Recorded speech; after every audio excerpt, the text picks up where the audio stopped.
Hello, my dear students. Welcome to TLH once again. A very warm welcome to all of you on my channel. Let us start today's topic, which is deal the history of chapter number 2 of class 8. The name of the chapter from trade to territory, as you know very well. In previous video, we have completed the major portion of the this chapters, that the how the companies began the Plassey Battle of Plassey and the Battle of Buxar in 1764, and all of have what happens when the company came as a trader and to stabilize and conquer the India gradually.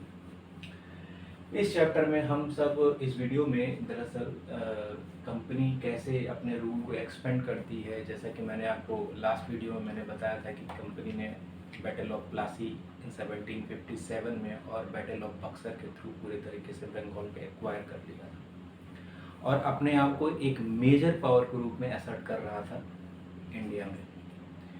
आगे हम इस chapter में इस video में ये पढ़ेंगे कि कैसे कंपनी ने अपनी उस पावर को कंसोलिडेट किया, अपने उस इस्टेब्लिशमेंट को कंसोलिडेट किया और कैसे उसको एक्सपेंड करना स्टार्ट किया। एक्सपेंड मतलब उसको कैसे विस्तृत किया, कैसे उसको बढ़ाया, क्योंकि बंगाल ही जीत कर वो बंगाल और बिहार, उड़ीसा, इन सब की दीवानी उसी मिल गई थी after the battle of Buxar in 1764 and getting the and to get the Treaty of Allahabad in 1765 with the Shah Alam and Sujaudal, all of this thing you have know very well.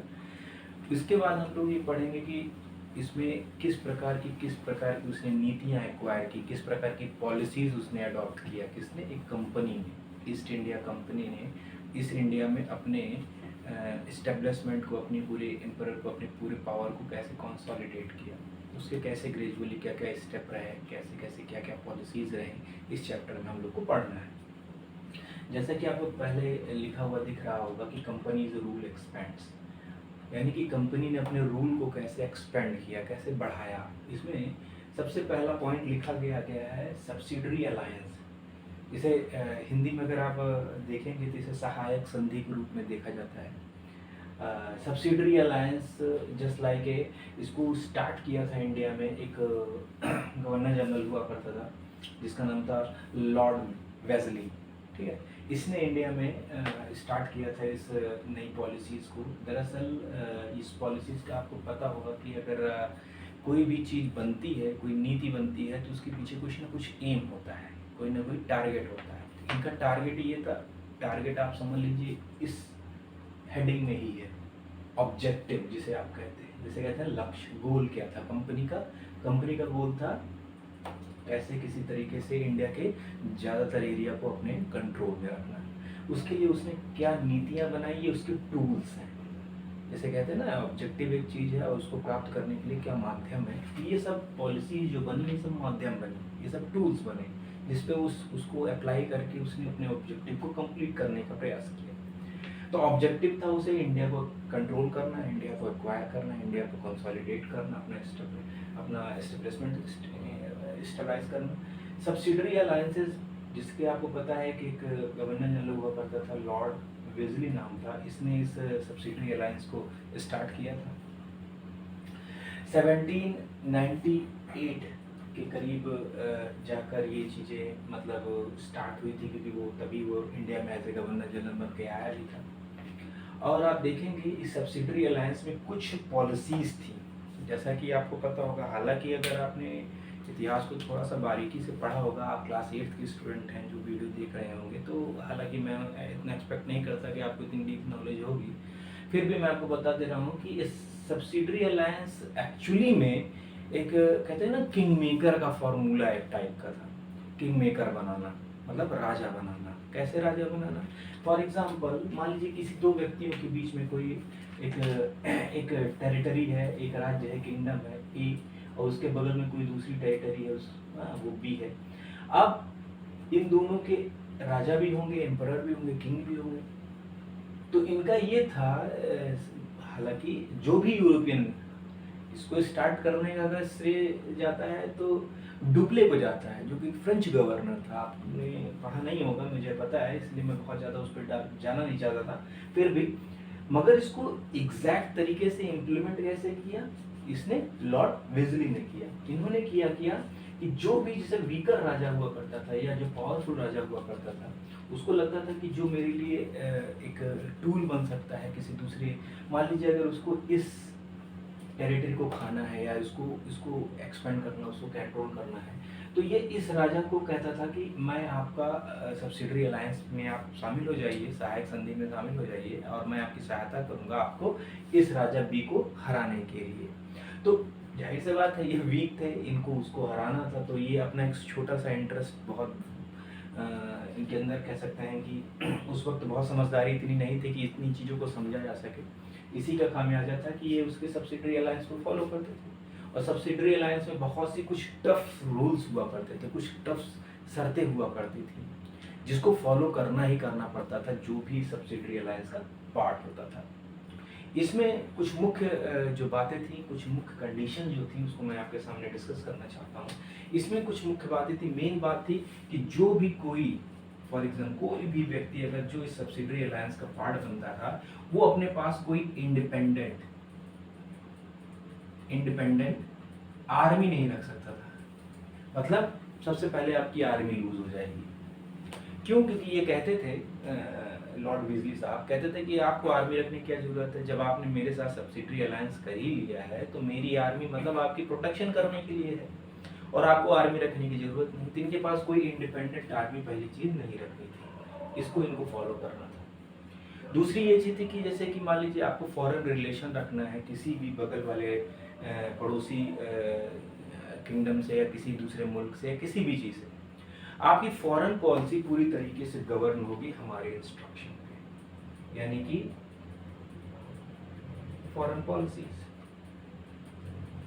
ये भी इनको अपनी त्यागनी पड़ती थी। इसके लिए वो एक रेजिडेंट्स नियुक्त करते थे। वेजली साहब जो भी व्यक्ति इस सब्सिडरी अलायंस के पार्ट हुआ करते थे, उसके कोर्ट में यानी उसके पैलेस में, उसकी जो दरबार हुआ करती थी, उसका जहाँ पे सब चीज़ें ऑर्गेनाइज करता था, वहाँ पर एक ब्रिटिश व्यक्ति हुआ करता था, ऑफिसर, जिसको रेजिडेंट कहा जाता था। वो व्यक्ति इसीलिए अपॉइंट किया जाता था वहाँ पर ताकि वो पूरी तरीके से कोई भी जो भी एक्टिविटीज़ हो रही हैं कि कहीं ऐसा ना हो कि ब्रिटिश एम्पायर के अगेंस्ट में कोई पॉलिसीज़ बन रही हैं, राजा कोई ऐसी यानी कि एम्परर कोई ऐसी कोई एक्टिविटी और कहीं ऐसे फैसले और कुछ है किसी के साथ ऐसे अलायंस तो नहीं कर रहा है जो कि हमारे ब्रिटिश यानी कंपनीज के विरोध में हो या कंपनी के अगेंस्ट में हो। और कभी कभी तो वो पर्सनल मैटर्स में भी दखलंदाजी करते थे जो वहाँ के रेजिडेंट्स हुआ करते थे। कुल मिला के आप कह सकते हैं मोटा मोटा कि राजा जो है, जो भी कोई व्यक्ति या कोई भी एम्परर जो भी सब्सिडरी अलायंस का पार्ट होता था, वो पूरी तरीके से अपनी इंडिपेंडेंस, अपनी कह सकते हैं स्वायत्तता पूरी तरीके से खो बैठता था। और एक इंटरेस्टिंग बात ये है कि जो ये आर्मी इनके प्रोटेक्शन के लिए रखी जाती थी ब्रिटिश के तौर पर, उसका पूरा खर्चा, पूरा जो रेंट हुआ करता था, उसका जो भी अलाउंसेस हुआ करते थे, जो भी खर्चे हुआ करते थे, वो किसकी ट्रेजेडी से जाता था? वो सीधे जाता था उस राजा की ट्रेजेडी से, यानी कि उसके खजाने से जाया जाता था। उसकी सैलरी, जो भी मेंटेनेंस कॉस्ट वगैरह हुआ करती थी, वो उसको देनी पड़ती थी।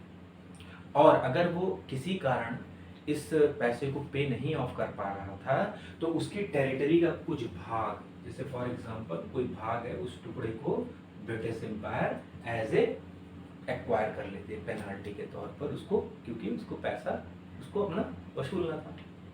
तो धीरे धीरे क्या होता था कि धीरे धीरे जो भी सब्सिडरी अलायंस का पार्ट हुआ करता था, अपनी सारी टेरिटरी को लूज कर जाता था और पूरी तरीके से वो टेरिटरी ब्रिटिश एम्पायर के कब्जे में आ जाती थी। इस प्रकार में आपने देखा कि सबसे पहले हैदराबाद ने सब्सिडरी अलायंस को साइन किया इन 1798। After signing this, Hyderabad lose their independence, lose their independent army, lose their foreign policies, and all the major decision which has been taken by the any independent king or emperor has been used by the British। यानी सब कुछ वो British के द्वारा ही उसको control किया जाए। उसी प्रकार मैसूर इन 1799, जैसा अब आपको पता होगा कि मैसूर जो है, मैसूर एक ऐसा पावरफुल स्टेट था जिसको कंट्रोल करना ब्रिटिश के उस वक्त ब्रिटिश के कह सकते हैं कि रीच से बाहर होता चला जा रहा था, क्योंकि उस वक्त हैदर अली और टीपू सुल्तान दो शख्सियत है जिसको टाइगर ऑफ मैसूर भी कहा जाता है, इस रूप में जाना जाता है टीपू सुल्तान को कि टाइगर ऑफ मैसूर भी कहा जाता है।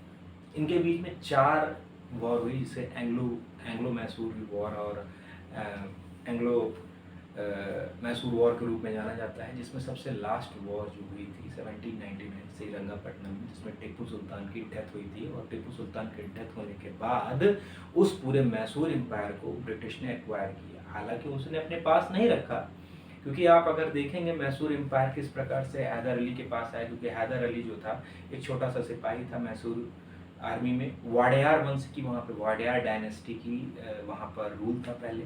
क्योंकि वाडियार वंश बहुत कमज़ोर पड़ चुका था, तो इस चीज़ का फ़ायदा उठाकर हैदर अली ने वहाँ पर अपना सत्ता स्टेबलाइज कर लिया, यानी कि पूरी तरीके से मैसूर को अपने कब्जे में ले लिया। और उसी के साथ ग्रेजुअली धीरे धीरे चीज़ें चलती गई, और वहाँ पर मैसूर के बाद हैदर अली के बाद फिर टीपू सुल्तान उसका बेटा बना, वहाँ का किंग बना और एम्परर बना। और उसके बाद धीरे धीरे इसने बहुत बड़ा टफ चैलेंज दिया ब्रिटिश एम्पायर को। ब्रिटिश एम्पायर को किसी तरीके से इसको एक्वायर करना चाहते थे, क्योंकि बहुत प्रॉस्परस था, बहुत पावरफुल था। और साउथ इंडिया में एकमात्र मैं कह सकता हूँ, अगर मराठा को छोड़ दिया जाए, मराठा एम्पायर को, तो मैसूर जो था वो बहुत ही टफ एक प्रकार से कह सकते हैं बोन था इनके लिए, ब्रिटिश के लिए, जिसको इन्होंने 4 बार उससे लड़ाइयाँ की, कई ट्रीटीज़ किया। ठीक है, उस ट्रीटीज़ के बाद कहीं जाकर इनके बीच में ये एक्वायर किया, तो मैसूर को इन 1799 में। उसी प्रकार तंजौर, जिसको आप एक डिस्ट्रिक्ट के रूप में तमिलनाडु में वर्तमान में जाना जाता है, 1799 हालांकि इसके बाद इसको एक्वायर किया, जोधपुर को एक्वायर किया, फिर जयपुर को एक्वायर किया। ऐसे ही कई स्टेट्स को इन्होंने एक्वायर कर लिया under the subsidiary alliances. I hope subsidiary alliances आपको समझ में आया होगा। सब्सिडरी अलायंसेस बेसिकली एक विलय संधि थी, एक सहायक संधि थी। जो भी संधि को एक्सेप्ट करता था उसको कुछ कंडीशंस फॉलो करनी पड़ती थी, जिसमें से सबसे कुछ मुख्य कंडीशंस जो थी वो मैंने आपके साथ डिस्कस किया है। इसमें किसी व्यक्ति को अपनी इंडिपेंडेंट आर्मी नहीं रखनी रहती थी। और जब आप आर्मी ही नहीं रखेंगे, अपनी फॉरेन पॉलिसीज नहीं रखेंगे, तो आप किस प्रकार के स्वतंत्र राजा, तो आप हो ही नहीं सकते स्वतंत्र किंग। तो इस प्रकार से कुछ विशेष, और जो भी इस पॉलिसीज को एक्वायर करता था कुल मिला के पूरी तरीके से वो अंडर द ब्रिटिश रूल हो जाएगा। दूसरी बार अगर आप देखेंगे नेक्स्ट हेडिंग में, तो वॉर विद द मराठा। अब मराठा के बाद मराठा भी एक बहुत बेहतरीन शक्ति हुआ करते थे mid 18th century 19th century के आसपास। कह सकता हूँ कि इन द मिड 19 या प्री मिड 19th सेंचुरी के आसपास, क्योंकि लास्ट ट्रीटी आप देखेंगे तो the third Anglo Maratha war में 1819 के आसपास, यानी कह सकते हैं कि 1820 तक पूरी तरीके से मराठा सबज्यूम हो चुके थे, अपनी पावर खो चुके थे। क्यों? क्योंकि देखिए मराठा अपने में एक बहुत बड़ी पावर थे, बट उन्होंने अपनी शक्ति को कंसोलिडेट नहीं किया, अपने आप को सुदृढ़ नहीं किया, बस अपने विस्तार में लगे रहे। किसी तरीके से कहीं वॉर करते थे, जीतते थे, वहाँ से जो भी टैक्सेस, जो भी रेवेन्यू रिसीव करते थे उसको ले जाते थे उसको, मगर इन्होंने कभी अपने आप को कंसोलिडेट नहीं किया। क्योंकि अगर इतिहास ये भी कहता है कि मराठा अगर कंसोलिडेट किए होते तो हो सकता है कि इतिहास दूसरा होता, में भी इतिहास दूसरा होता, मगर जो है सो है। क्योंकि थर्ड बैटल ऑफ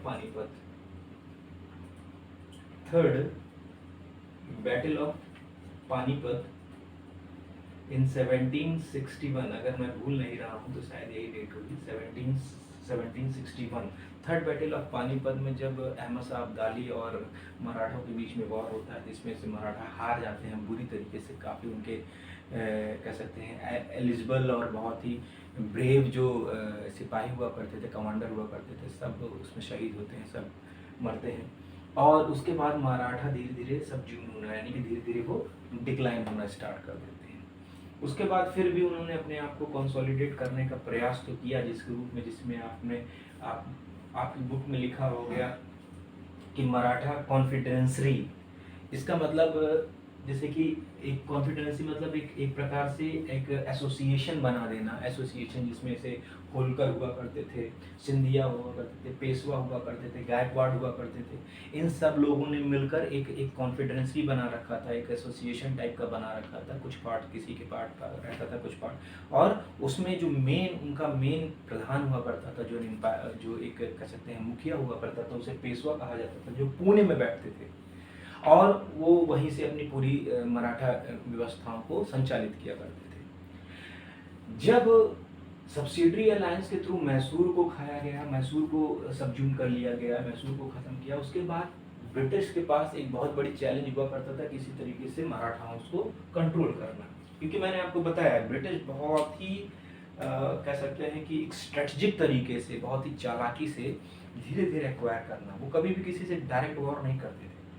और जब भी वो वॉर करते थे किसी के साथ, तो या तो उनके पूरी तरीके से अगेंस्ट हुआ करता था। जैसे मैंने आपको बताया मैसूर को उन्होंने जीता तो, बट उसको इन्होंने पूरी तरीके से अपने पास नहीं रखा, उन्होंने इसको अपना सब्सिडरी अलायंस बना लिया अंडर द वाडियार वंश। वाडियार शासक को यहाँ पे फिर बैठाया और कहा कि आप हमारे साथ सब्सिडरी अलायंसेस रखिए, और जब भी मुझे आपकी जरूरत होगी मैं आपसे आपकी अपनी मदद लूंगा। तो जब क्योंकि देखिए ऐसा है कि बहुत ज़्यादा अगर उनको अपने अपने कॉजेस को पूरा करना था, अपने क्या करना था, कंपनी के रूल को एक्सपेंड करना। अगर वो जिम्मेदारियां ज़्यादा लेना स्टार्ट कर देंगे तो जाहिर सी बात है उसको फुलफिल करने के लिए उनको अपना कुछ ना कुछ एनर्जी, कुछ ना कुछ रिसोर्सेज का डिस्ट्रीब्यूशन करना पड़ेगा। इस चीज़ को वो नहीं करना चाह रहे थे, इस वजह से उन्होंने कहा कि अगर हमारा कोई मित्र ही अगर हमारे साथ बैठा रहेगा तो जब भी मुझे ज़रूरत होगी रेवेन्यू, पैसा, क्योंकि जाहिर सी बात है इन सब जो स्टेट से इनसे कुछ ना कुछ पैसे वो मांगते थे, इनको कुछ ना कुछ देना पड़ता था, ऐसे टैक्स ग्रुप में कह सकते हैं, या जो भी आप समझिए उस ग्रुप में इनको देना पड़ता था। तो इनका काम होता था इनको रेवेन्यू इकट्ठा करने थे, पैसे इकट्ठे। उसी प्रकार मराठाओं को भी इन्होंने कंट्रोल करना चाहा और मराठाओं को कंट्रोल किया भी। इसके लिए उन्होंने 3 वॉर लड़नी पड़ी, जिसे आप एंग्लो मराठा वॉर के रूप में जानते हैं। फर्स्ट एंग्लो मराठा वॉर जो है 1775 टू 1782 के बीच में लड़ी जाती है, जिसके अंदर कोई निर्णायक फैसला नहीं होता है, कोई पक्ष नहीं जीतता है, ना तो ब्रिटिश जीतते हैं ना तो मराठा जीतते हैं, और एक ट्रीटी के ऊपर आते हैं, जिसे ट्रीटी और सालबाई के रूप में जाना जाता है। 1782 में कुछ चीज़ें होती हैं, कुछ वो देते हैं, कुछ ये देते हैं, और एक दूसरे से डिस्ट्रीब्यूट रहते हैं। बट चूंकि मैंने आपको बताया कि ब्रिटिश को मराठाओं को कंट्रोल करना था, और मराठाओं को कंट्रोल करने के लिए उनको कुछ ना कुछ चीज़ों को किसी न किसी तरीके से मराठाओं को यहाँ से पावर से हटाना था। हालांकि पावर से तो वो पहले तरीके से हट गए थे कि 1761 की वॉर में, बट वो अभी भी अपने आप को इमर्ज कर रहे थे। तो भविष्य में ब्रिटिश के लिए कोई खतरा ना बन सके मराठा, इसलिए उनको पूरी तरीके से डिस्ट्रॉय करना चाह रहे थे। इसी प्रकार सेकंड एंग्लो मराठा वॉर होती है, आप जानते हैं। देखिए 1803 में 1805 के बीच में होती है, जिसमें चीज़ें होती हैं, उसमें ट्रीटी ऑफ बेसिन होती है, कुछ बेसिन का इलाका लिया जाता है कुछ ब्रिटिश के द्वारा, उसके बाद उसको सबज्यूम। इसी प्रकार थर्ड एंग्लो मराठा वॉर होता है 1817 पे 1819, और लास्ट में 1819 में पूरी तरीके से 1819 में कह सकता हूँ कि 1890 आए क्या थे, 1890 तक वो कई लोगों से अलग अलग, क्योंकि वो देखिए पेशवा जो कि पूना में बैठते थे, उनके साथ ट्रीटी होती है जून से 1817 में। फिर ग्वालियर विद सिंधिया लोग ग्वालियर वगैरह के एरिया को डोमिनेट कर रहे थे। 1817 में नवंबर के महीने में उनके साथ ट्रीटी होती है, उनको हराते हैं, ठीक है। मंदसौर विद द होलकर्स इन जनवरी 1818 में इनके साथ ट्रीटी होती है, और फाइनली 3 वॉर के बाद 1819 में पूरी तरीके से मराठा पावर जो है ब्रिटिश कंट्रोल में आ जाती है, और पेशवा को वो सब पेंशन पे भेज देते हैं, विडूर भेज देते हैं कि आप जाइए, पेंशन दे दूंगा मैं, मगर आपकी अब टेरिटरी मेरे पास रहेगी। तो इन सब चीज़ों को देखते हुए देखेंगे कि आप किसी तरीके जैसे सब्सिडरी अलायंस के थ्रू इन्होंने किस प्रकार से इनको कंट्रोल किया। ये सब सब्सिडरी अलायंस के ही पार्ट थे, war of Marathas and war with other just like Mysore war, Anglo Mysore war, ठीक है। इन सब चीज़ से इसको कंट्रोल करते हैं। फिर एक तो ये पॉलिसीज थी, ठीक, सब्सिडरी अलायंस। दूसरी पॉलिसी आपकी आती है जिसे आप डॉक्ट्रिन ऑफ लैप्स कहते हैं, राज्य हड़प नीति। इसको प्रोपाउंड करने वाला व्यक्ति जो था लॉर्ड डलहौजी था। बहुत ही फेमस नाम है इंडियन हिस्ट्री में लॉर्ड डलहौजी, इसके बगैर हिस्ट्री पूरी नहीं होती है। ठीक है, लॉर्ड डलहौजी जो था ये एक ऐसी नीति ले आता है, ये बनता है 1848 से 1856 के बीच में, इंडिया का गवर्नर जनरल बन के आता है, ये कार्य करता है। और इसके अंदर एक पॉलिसी इसने बहुत ही कह सकता हूँ इंडिया को एक्वायर करने के लिए काफ़ी टेरिटरी को डॉक्ट्रिन ऑफ लैप्स ग्रुप में स्टार्ट करता है। इस डॉक्ट्रिन ऑफ लैप्स के थ्रू इसने एक नियम ये बनाया था कि अगर किसी किंग के पास, किसी एम्परर जो कि इंडियन एम्परर है, अगर उसके पास उसके डेथ के पहले अगर कोई भी उसकी कोई अपनी खुद ओन सक्सेसर नहीं है, संतान नहीं, कोई उसका पुत्र नहीं, क्योंकि आपको पता होगा पुत्र ही बनता था वहाँ का सक्सेसर, अगला हेरिडिटरी हुआ करता था। तो अगर कोई ऐसा किंग है या ऐसा कोई एम्परर है जिसका कोई पुत्र नहीं है और वो डेथ कर जाता है, तो उसका पूरा जो किंगडम है वो पूरी तरीके से ब्रिटिश एम्पायर में मिला लिया जाएगा। ये बेसिकली इस डॉक्ट्रिन का एक कोर पॉइंट था कि ऐसा कोई जो राजा जिसका अपनी कोई खुद की संतान नहीं है, ठीक है, तो वो, और यहाँ पर जिसे अडॉप्टेड चिल्ड्रन का कॉन्सेप्ट ख़त्म कर दिया गया था। क्योंकि आपको पता है कि पहले के समय में जैसे कि मान लीजिए किसी राजा या एम्परर के पास अपनी खुद की कोई संतान नहीं होती थी, तो वो किसी न किसी पुत्र को अडॉप्ट करता था। जैसे नाना साहब का नाम आपने सुना होगा, वो भी ऐसे ही थे। फिर झांसी की रानी की लड़ाई भी इसी कारण हुई थी, क्योंकि झांसी को जब इसी डॉक्ट्रिन के तहत, इसी लैब्स के डॉक्ट्रिन ऑफ लैब्स के थ्रू उसको एक्वायर करने की ब्रिटिश ने उसको छीनने का प्रयास किया था, तो झांसी की रानी ने इसका विरोध किया था। उसमें उन्होंने 1857 की क्रांति जब हुई थी, जिसको रिवॉल्ट ऑफ 1857 नेक्स्ट चैप्टर में हम पढ़ेंगे, chapter I think chapter number 5 के अराउंड है। उसमें इन्हीं सब कुछ राजाओं को, कुछ जो एम्परर थे जो इन सब चीज़ों से नाखुश थे, जो ब्रिटिश एम्पायर की कुछ पॉलिसीज़, खास करके ये कुछ पॉलिसीज़ थी, कुछ रिलीजियस पॉलिसीज़ थी, कुछ कल्चरल पॉलिसीज़ थी, कुछ एडमिनिस्ट्रेटिव पॉलिसीज़ थी, कुछ रेवेन्यू पॉलिसीज़ थी, इन सब चीज़ों को, इनके विरोध में ये सब चीज़ें घटती थी। तो डॉक्ट्रिन ऑफ लैप्सेस के थ्रू आप समझ गए होंगे कि जो ऐसा कोई इंडियन किंग जिसकी अपनी खुद की कोई संतान नहीं हुआ करती थी, अगर वो अपनी कोई संतान ना होने से के बाद वो अगर, यानी कि मतलब वो अगर एक्सपायर कर जाता था, उसकी डेथ हो जाती थी, तो उसका पूरा किंगडम पूरी तरीके से ब्रिटिश एम्पायर में मिला लिया जाता था। ये इस डॉक्ट्रिन का मेन खासियत थी, जिसका विरोध बाद में सबसे पहले आप देखेंगे सतारा एक जगह है जो कि हम महाराष्ट्र में पढ़ते हैं। सतारा को 1848 में मिलाया गया इसी डॉक्ट्रिन के थ्रू। फिर संबलपुर एक जगह है, उसको भी मिलाया गया 1850 में। उदयपुर को 1852 में मिलाया गया। नागपुर को भी 1853 में इसी डॉक्ट्रिन के थ्रू उसको एक्वायर कर लिया गया ब्रिटिश। और झांसी को 1854 में इसको झांसी को ले लिया गया इसी। और अवध को दरअसल अवध का यहाँ पे नाम लिखना इसलिए जरूरी है, हालांकि इस लैप्स के थ्रू इसको नहीं एक्वायर किया गया था, इसमें उन्होंने कुछ दूसरी गणित लगाई थी, क्योंकि किसी ना किसी तरीके से अवध को पूरी तरीके से कंट्रोल में करना था।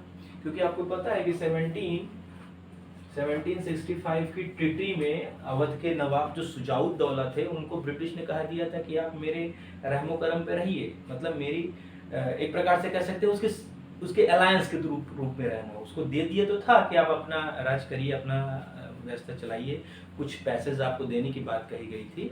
बट आते आते 1856 आते आते किसी तरीके से ब्रिटिश को पूरा अपना कंसोलिडेट करना था, पूरा कंट्रोल करना था पूरे इंडिया को, तो उन्होंने डायरेक्टली उसको एक्वायर करने के प्रयास में इसको माल एडमिनिस्ट्रेशन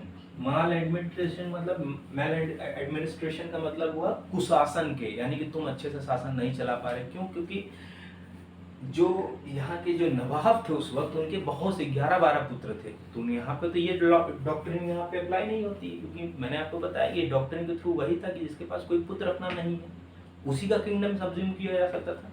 मगर जब इन्होंने देखा कि ये डॉक्ट्रिन यहाँ पे अप्लाई नहीं हो रहा है, तो इन्होंने एक नई चीज निकाली। उन्होंने कहा कि नवाब को कहा कि आप यहाँ से अच्छा शासन नहीं चला रहे हैं, कुशासन, जिसे माल एडमिनिस्ट्रेशन के इल्ज़ाम में उसको की कहा कि आप अच्छा काम नहीं कर रहे हैं, आप सही से शासन नहीं चला पा रहे हैं। और जबकि डायरेक्टली शासन यही कर रहे थे, ब्रिटिश ही कर रहे थे, वो तो सिर्फ उनका एक मुखौटा था। तो अगर कहा जाए कि किसी ने शासन किया तो आप ही शासन कर रहे थे, मगर चूंकि चीज़ें उनको करनी थी तो अवध को इन्होंने एक्वायर किया, उसे माल एडमिनिस्ट्रेशन के तहत 1856 में। उसी प्रकार से ब्रिटिश ने अपनी पूरी तरीके से एक्सपेंड करने के लिए इन दो मेजर पॉलिसीज़ को इन्होंने अपनाया, जिसके थ्रू इन्होंने पूरे इंडिया के काफ़ी पार्ट्स को एक्वायर किया।